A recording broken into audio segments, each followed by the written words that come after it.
Krishna, Krishna Krishna, Hare Hare, Hare Rama, Rama Rama, Hare Hare. We continue reading from Srimad Bhagavatam Canto 3, Chapter 29, Text 19. Madharmano guner ete parisam shuddha ashayaha purusha ashayanja sabhyeti shruta matra gunam himam. Translation and purport by His Divine Grace, A.C. Bhaktivedanta Swami Srila Prabhupada. When one is fully qualified with all these transcendental attributes and his consciousness is thus completely purified, he is immediately attracted simply by hearing my name or hearing of my transcendental quality. So Lord Kapila Dev has been speaking about the purified platform, pure devotional service. In the beginning of this instruction, the Lord explained to his mother that Mad Guna Shruti Matrena, simply by hearing of the name, quality, form, etc., of the Supreme Personality of Godhead, one is immediately attracted. So Krishna, his name is Krishna. Why? Because he's all attractive. He attracts all our hearts. So he's called Krishna, all attractive. So simply by hearing Krishna's name, Krishna's pastimes, Krishna's qualities, anything about Krishna immediately attracts our hearts. Because that's how Krishna is. He's all attractive. A person becomes fully qualified with all transcendental qualities by following the rules and regulations as recommended in different scriptures. So bhakti, we have to follow the rules and regulations. Otherwise, we become a nuisance. Otherwise, it will become sahajyas. You know, the devotional service, the foundation is in the scriptures. We have to follow the rules and regulations given in the scriptures. We have developed certain unnecessary qualities by material association. And by following the above process, we become free from that contamination. So hearing and chanting, and then following the rules and regulations means certain do's and certain don'ts. The do's are hearing and chanting, and the don'ts are no illicit sex, no meat eating, no gambling, and no, intoxication. So the do's and the don'ts. And then what happens by this? We get free from contamination. We get free from the material modes of nature. We can become independent. Independent in the sense, independent of the modes. We can get liberated from the modes. To develop transcendental qualities, as explained in the previous verse, one must become free from these contaminated qualities. So to the degree that our material contamination goes away, to that degree our original pure qualities become manifest. Because, you know, like how we have a dirty mirror, the more we clean it, the more we can see the mirror. We can see ourselves in the mirror. Similarly, the more we clean our consciousness by hearing and chanting, our divine qualities will be manifest. We all have this, because by nature, we are spirit souls. By nature, we are spirit souls. So the more we hear and chant, our divine qualities will be manifest. Is that okay? Yes. Yatha vata rathogranam avrinte kanda ashayat evam yoga ratam cheta atmanam avikariyat. As the chariot of air carries an aroma from its source and immediately catches the sense of smell, similarly, one who constantly engages in devotional service in Krishna consciousness can catch the Supreme Soul, who is equally present everywhere. So how can we catch the unlimited? Krishna is unlimited. How could we catch him? Only by devotional service. Krishna gets attracted by devotional service. As a breeze carrying a pleasant fragrance from a garden of flowers at once captures the organ of smell, so one's consciousness, saturated with devotion, can at once capture the transcendental existence of the Supreme Personality of Godhead, who in his Paramatma feature is present everywhere, even in the heart of every living being. So where is God? God is everywhere, omnipresent. When we say he's omnipresent, what does it mean? He's present by his energies, and he's present as the Paramatma. As the Paramatma, he is present in each and every one's heart. He's in your heart, he's in my heart, he's in the heart of the animals, the other living entities, everyone, as well as he is inside the atom, every atom of the universe.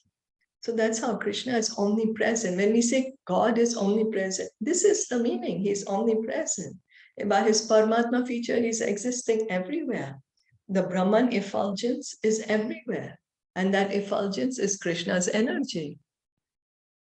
That's how Krishna is pervading everywhere. So how do we capture the unlimited? By devotional service. When we sing the Damodarashtakam, the Lord is conquered by the devotees whose heart is imbued with love and devotion. That is how God, who's unconquerable, can you imagine? God, he's the most powerful. No one is equal to him. No one is greater than him. Yet, the devotee can conquer the heart of, conquer the Lord. How? By love, by devotion. That is a loving relationship between the living entity and God. It is stated in Bhagavad Gita that the Supreme Personality of Godhead is Kshetragya, present within this body, but he's also simultaneously present in every other body.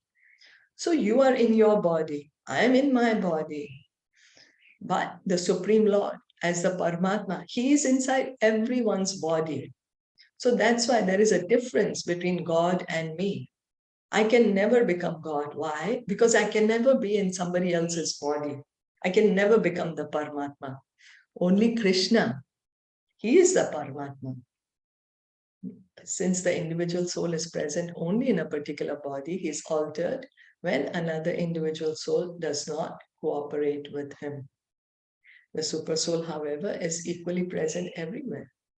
Individual souls may disagree, but the supersoul, being equally present in every body, is called unchanging or avikari.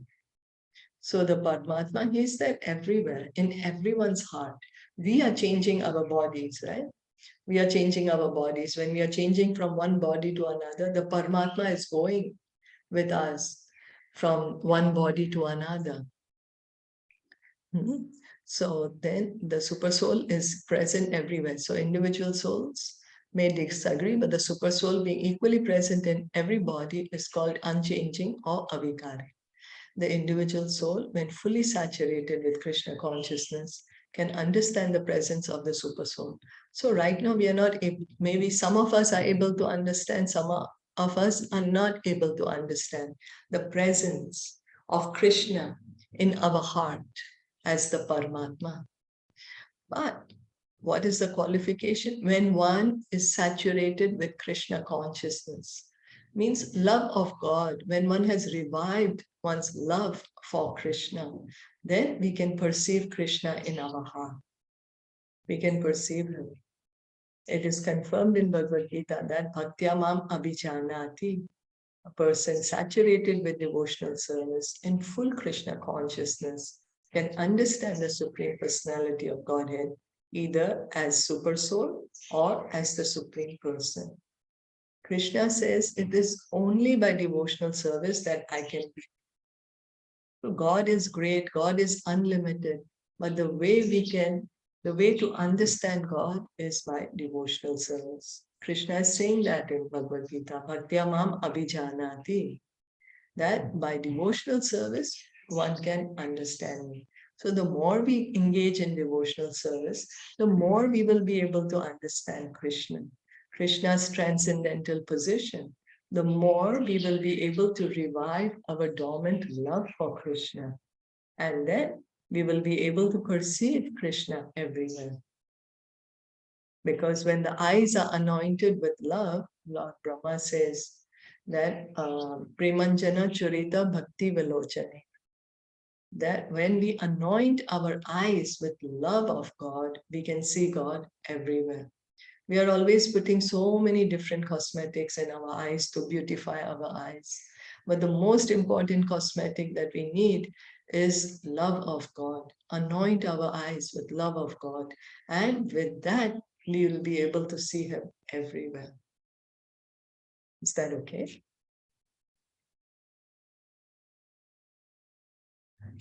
So, Aham sarveshu bhuteshu bhutatma vastitah sada tam avigya avagyaya mamartayah kurute archa vidambanam. I am present in every living entity as the super soul. If someone neglects or disregards that super soul everywhere and engages himself in the worship of the deity in the temple, that is simply imitation. So Krishna, you see again, Krishna is saying in the Bhagavad Gita also that I'm the super soul in everyone's heart. I'm the one who's giving remembrance, knowledge, and forgetfulness. Then he says, I'm the Anumanta and I'm the witness and the sanctioner. I'm the one who witnesses every activity and the sanctioner. So Lord Kapila is saying the same thing. Lord Kapila is an incarnation of Krishna. He's an incarnation of Krishna. So he's saying, I'm present in every living entity as the super soul. We can see there is no contradiction. There's no contradiction, you know. In purified consciousness or Krishna consciousness, one sees the presence of Krishna everywhere. This is the point to come to be able to see Krishna everywhere. That is our original position. Therefore, if one only engages in deity worship in the temple and does not consider other living entities, then he's in the lowest grade of devotional service.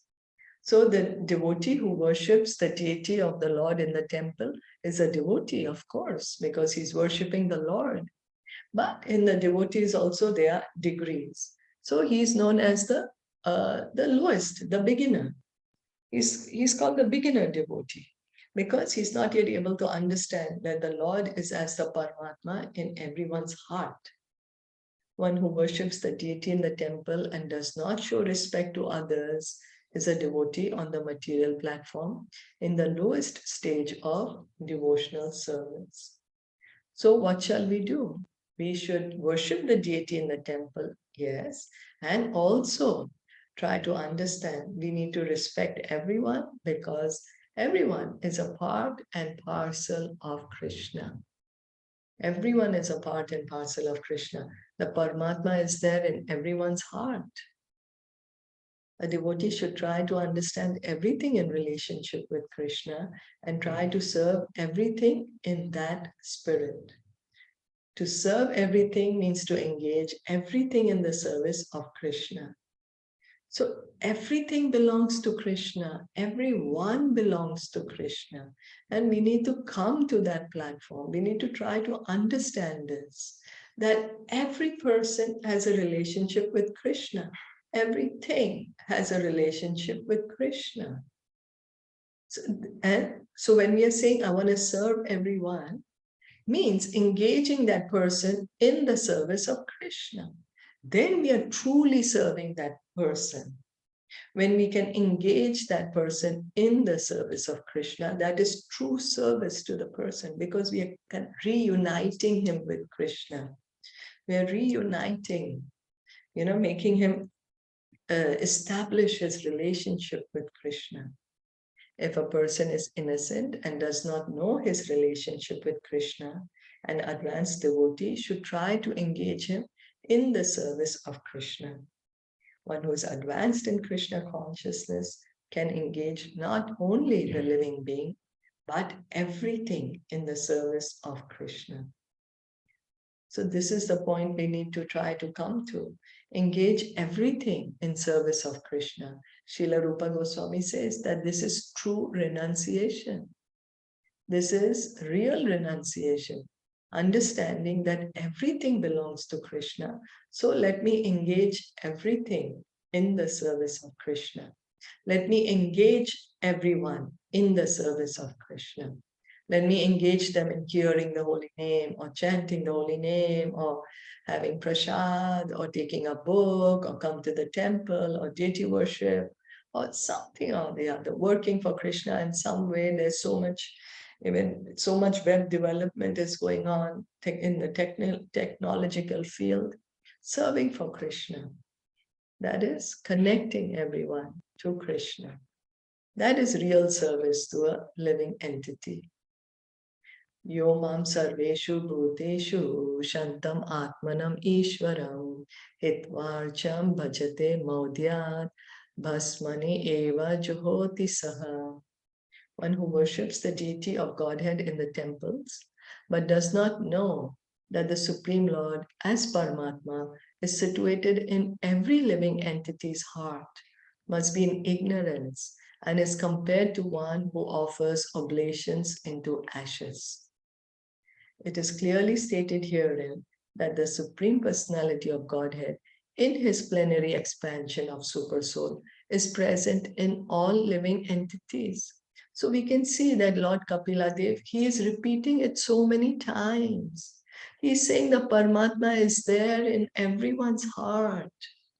The Supreme Lord in his Paramatma feature is there in everyone's heart. He's repeatedly saying that.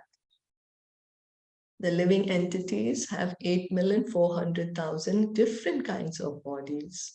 And the Supreme Personality of Godhead is living in every body, both as the individual soul and as the super soul. So how does it mean? The living entity, so there are 8,400,000 species of life. And so the Paramatma is there in every species. But here it said, he's living also as the individual soul. Yeah, see, I kept telling you I'm God, and now I understand I'm God.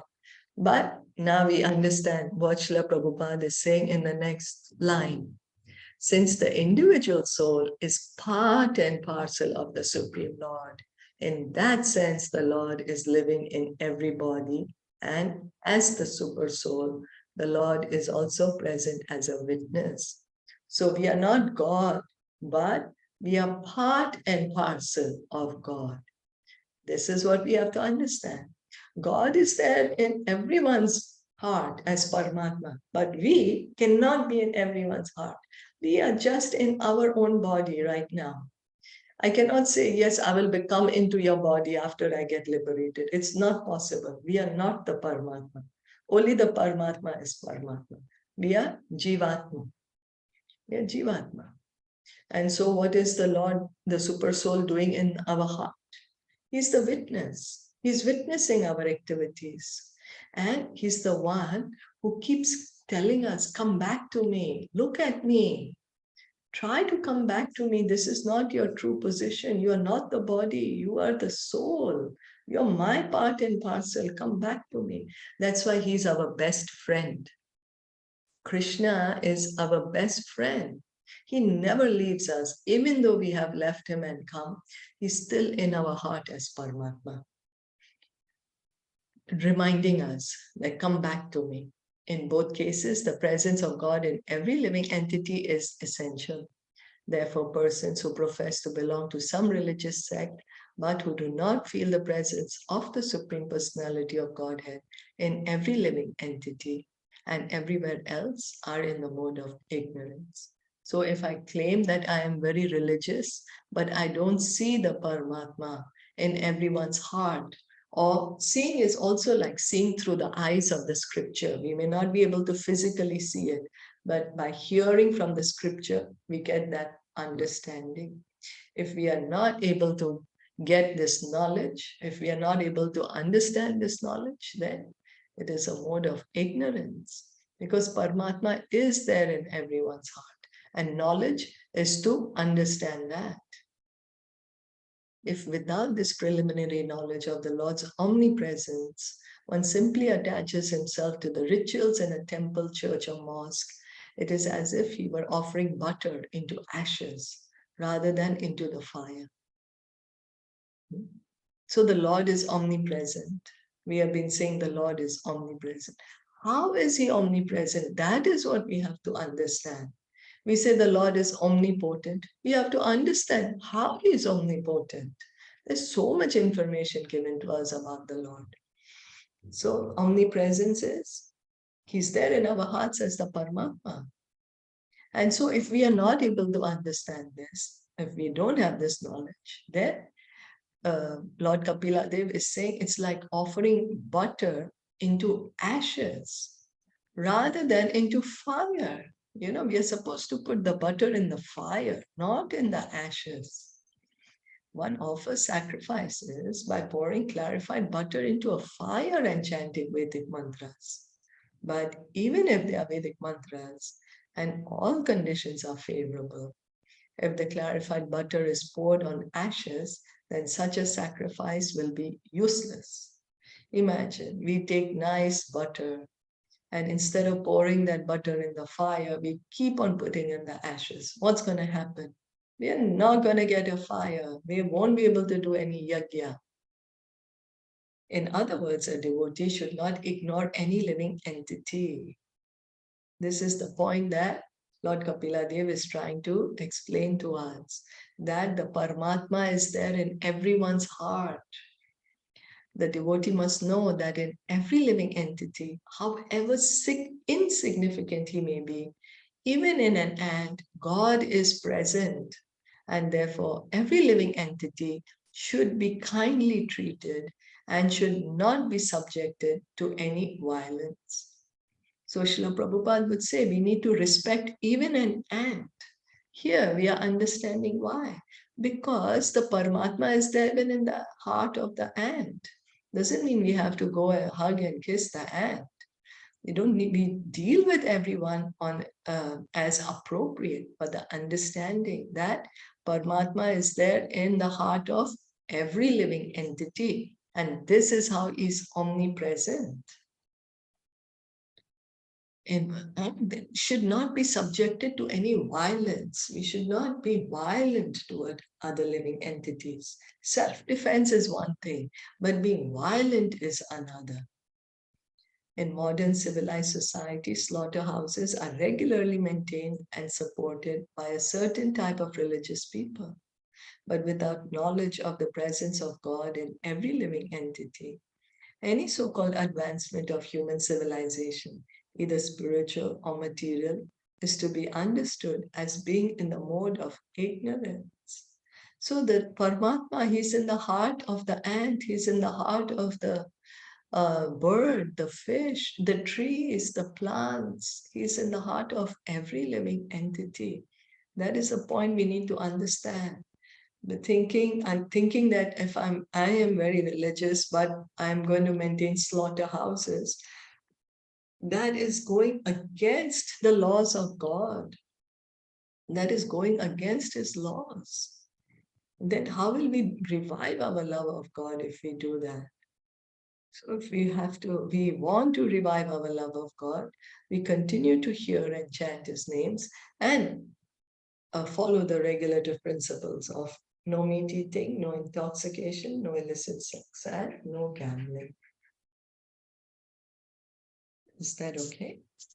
Yes. Will it be explained also later about the Lord is omnipotent and omniscient? Yeah, omnipresent. No? So how is the Lord omnipresent? Is because No, He's there, omnipresent, Paramatma. I'm sorry? omnipotent, and omniscient. Omniscient, right? So Yeah. omnipotent, when we say Lord is omnipotent, so His potencies are everywhere, right? So we can see this material world is a combination of the material energy and we, the living entity. The material energy is Krishna's energy, and we, the living entity, is Krishna's energy. So this is how He's omnipotent. His potencies are everywhere, right? We are His potency. The living entity is His potency, and the material energy is His potency. This is how He's omnipotent, omniscient, even as the Paramatma.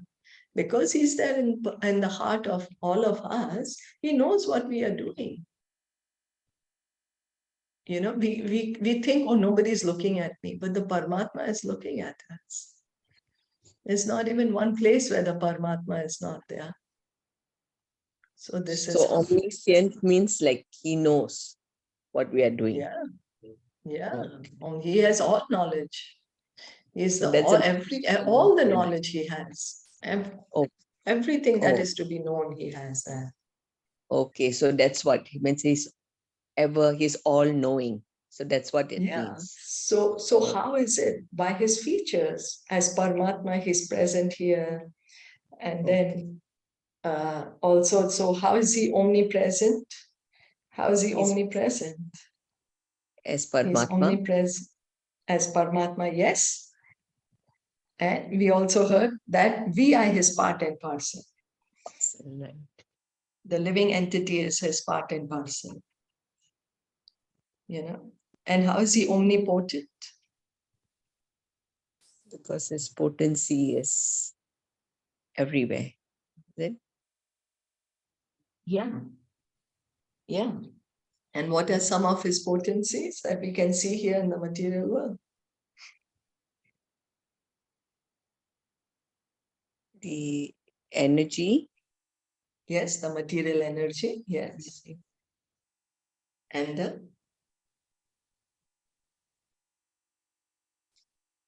the living entity. The living entity is also energy of the Lord, marginal energy. Oh, So, yeah, this is how he is omnipresent, omniscient, omnipotent. Is that okay? yes. Thank you so much for listening and joining in Srimad Bhagavatam ki jai, Srila Prabhupada ki jai, Gaur Bhakta Vrinda ki jai, Hare Krishna. Hare Krishna.